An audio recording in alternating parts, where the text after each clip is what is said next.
travelers, this is Myra again here, and we are going to Boracay. How to travel to Boracay step-by-step guide. Boracay is one of the Philippines' most stunning island destinations, known for its powdery white sands and clear turquoise waters. Here's how to get there. Fly to Boracay nearest airports. Boracay doesn't have its own airport, but you can fly to one or two nearby airports. Caticlan Airport. Go to Fredo P. Ramos Airport, closest to Boracay, only a 15-minute ferry ride to the island. Flights are available from major Philippine cities like Manila, Cebu, or Clark. Airlines: Philippine Airlines, Cebu Pacific, AirAsia, and Skyjet.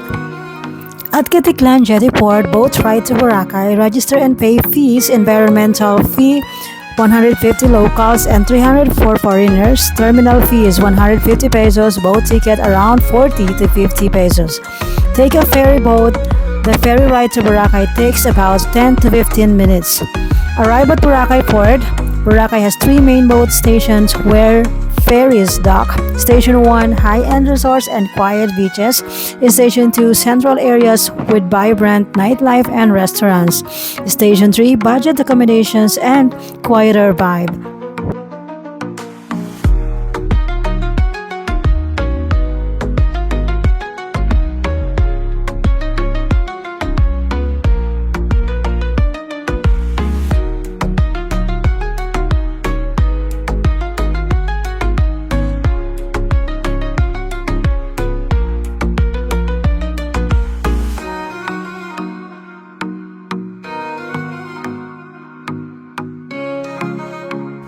And here is our station. Station 1, where our accommodation is Sur Hotel Beach Resort Boracay. It is a charming beachfront hotel located in the serene Station 1 area of White Beach, Boracay. This resort combines modern comfort with a relaxed tropical vibe, making it a favorite destination for travelers looking for a laid-back yet stylish getaway. What makes Sur Beach Resort special?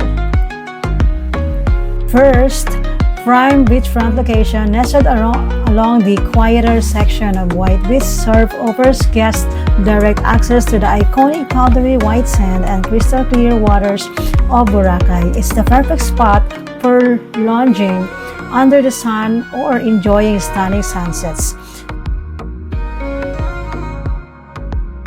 Second, charming and cozy accommodations. The resort features a variety of rooms designed for comfort, from standard rooms to deluxe suites, all adorned with modern amenities like air conditioning, cable TV, Wi-Fi, and spacious bathrooms.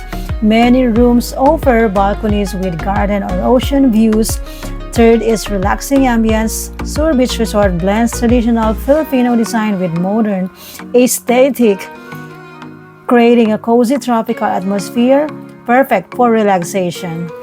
And another one is delicious dining options. Guests can enjoy Filipino and international dishes of the resort's restaurant, which offers both indoor and al fresco dining options.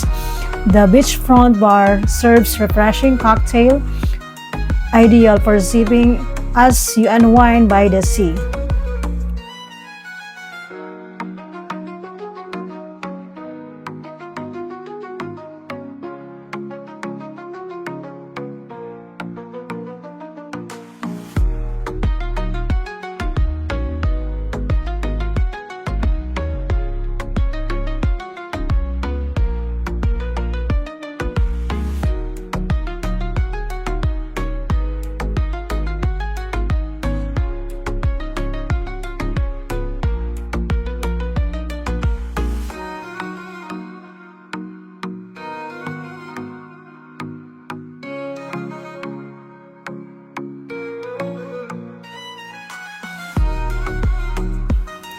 Shopping and souvenirs in Boracay by the beach. Boracay is not just about stunning beaches, it's also a great spot for shopping. From local handicrafts to unique souvenirs, here are some places and items you shouldn't miss. Where to stop? One is the Mall Boracay, the most popular shopping hub near White Beach Resort. Station 2 features boutique stores, souvenir shops, restaurants, and beachwear outlets perfect for buying beach essentials, unique crafts, and local food delicacies. Second is Talipapa Market, B Talipapa. Located near Station 3, it's the go-to spot for budget-friendly finds.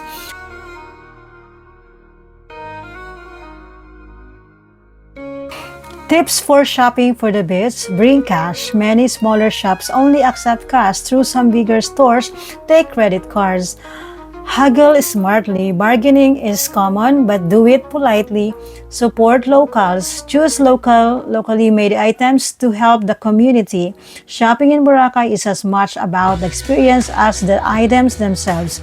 Enjoy the lively vibe, friendly vendors, and tropical finds.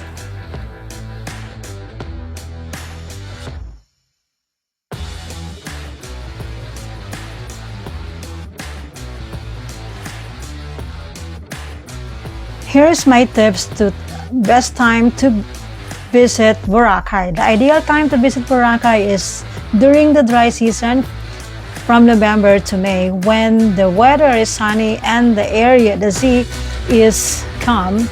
Sustainability efforts: Boracay underwent a 6-month rehabilitation in 2018 to address environmental concerns, leading to stricter regulations to preserve its natural beauty. The island now boasts cleaner beaches, improved facilities, and sustainability tourism practices. Why visit Boracay? Boracay is a paradise that caters to all kinds of travelers, adventurers, seekers, honeymooners, families, and solo explorers. Whether you're lounging under a palm tree, exploring underwater wonders, or partying under the stars, Boracay promises unforgettable memories in one of the most beautiful islands on earth. Let me know if you'd like travel tips or additional details.